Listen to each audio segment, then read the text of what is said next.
hearing there just a short time ago from Mr. Cameron outside Downing Street, returning for his second term as Prime Minister. He was very, very keen to stress, wasn't he? This is one nation. He governs as the Prime Minister of Great Britain. He's looking at Scotland, he's looking at that extraordinary SNP performance, which a lot of people say is partly down to you, the Conservatives. You rattled on about the threat from the SNP joining up with Labour. You created in parts that monster in the eyes of some English voters. Now you've got to pretty rapidly kiss and make up. Yeah, well, I mean, look, the SNP were only on the ballot paper in Scotland, so it's hardly us who made people vote for the SNP. And I'll just go back one step before that and say no one fought harder to keep the union together than David Cameron and the Conservatives, even though it was totally not outside of our own political interests as a party.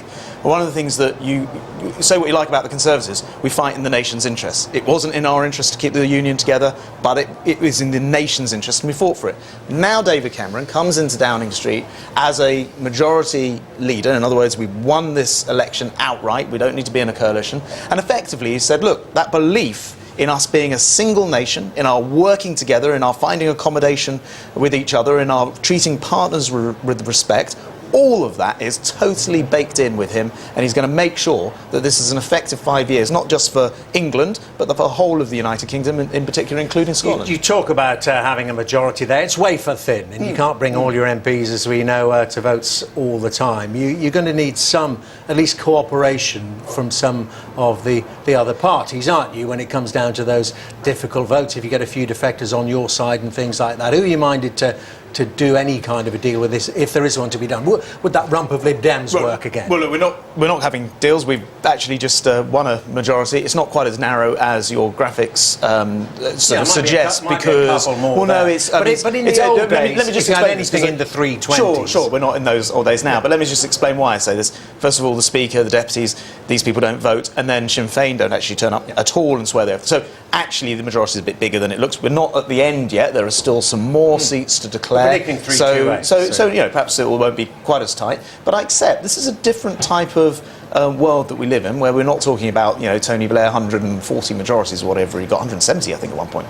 We are in a world where we have to make sure that what we're doing, you know, meets with the agreement of the House. But at the end of the day, Conservatives have just won on a manifesto which was very clear about what we were going to do. So we will now proceed to put through those very clear measures that this country has just voted for, particularly to make sure that people can get access to homes, make sure that people get access to jobs, so that we can get to full employment in this country. Those sorts of things, I think, will go through the Houses of Parliament quite well. I've got to ask you a personal question now. Is there a sense of relief personally from you, Mr. Shapps, that your party's done so well?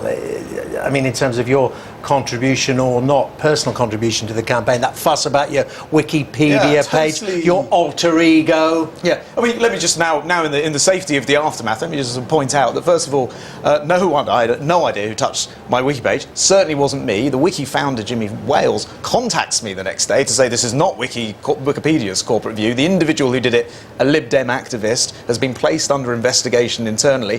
Where was the media to report all that? It was an election, so what? It's moved on. That's fine. What it's like. You know what's like out of the campaign. Didn't someone come along leading the campaign? Didn't Linton Crosby come along and say, this is a distraction, Grant? We've just got to kill this off. We want to be talking about the economy. We want to be talking about Scotland. I'm a grown-up politician, and I know that these things have to be kind of dealt with after the event. Now it's after the event. Jimmy Wales very kindly contacted me, etc. What I can tell you is this. We led, I think, an effective campaign because we had a positive message about the things that we want to do for Britain. Positive. And actually, well, yeah. But always positive. Well, what about Ed Miliband? You're in magnanimous mode now, you've won. I mean, do you feel any sorrow for the way the campaign was conducted, particularly when it came to the personal stuff, that he was a backstabber, that he couldn't be trusted? Well, by the way, it's worth knowing that actually when people were asked during the campaign in April who's run the most positive campaign, Conservatives actually consistently in two separate polls came out as having run the most positive campaign. But I'll just answer your point directly. I've never argued that Ed Miliband was a bad man. That was never the argument. The argument was always, look, this guy has... Hold on, he was a backstabber. Hold on, let me just finish this one point. This guy has the wrong ideas for Britain. He actually wants to do to Britain what François Hollande has been doing to France for 3 years. It's led to twice our level of unemployment, more companies going bust in France than any time since the Second World War, and their growth rate next to nothing. And that was the effect of following those policies. Your defence I think it's right to secretary point those went on things the out. airwaves and questioned his moral fibre. Well, look, I mean, the history of how Ed Miliband got the Labour leadership is well covered, and there's no point sort of going back into it here. But as I say, our objection to what Ed Miliband was doing was his ideas that he was going to put in place, which are bad ideas for Britain. And in the end, what he was trying to do was set the country up against itself. He was trying to say, look, you don't need to worry. There's some people over here, they can pay for it, as if dragging people down makes everyone else wealthier. Our view is, let me just finish this one point. The election's fought well now. Our view, and because it's important now, it's what we're going to be able to implement. Our view is make everybody better off. Take the least well paid out of tax, make sure everyone benefits from the recovery. That's what I wanted to ask about. One last look over your shoulder. That very idea, take the least well paid out of tax. Lib Dem idea originally, we all know that. Do you feel any hint of sorrow for what your party did to the Liberal Democrats? You took all their good ideas in government, saddled them with all the bad stuff with responsibility for that, and then destroyed them, particularly in the Southwest as a party. Well, first of all, I'd say the Liberal Democrats did something which was incredibly responsible at a time when this country was as bust as Greece. They stepped in, they didn't play politics with it, and they did the right thing by Britain. It's why we today have the confidence of the international markets and a strong economy.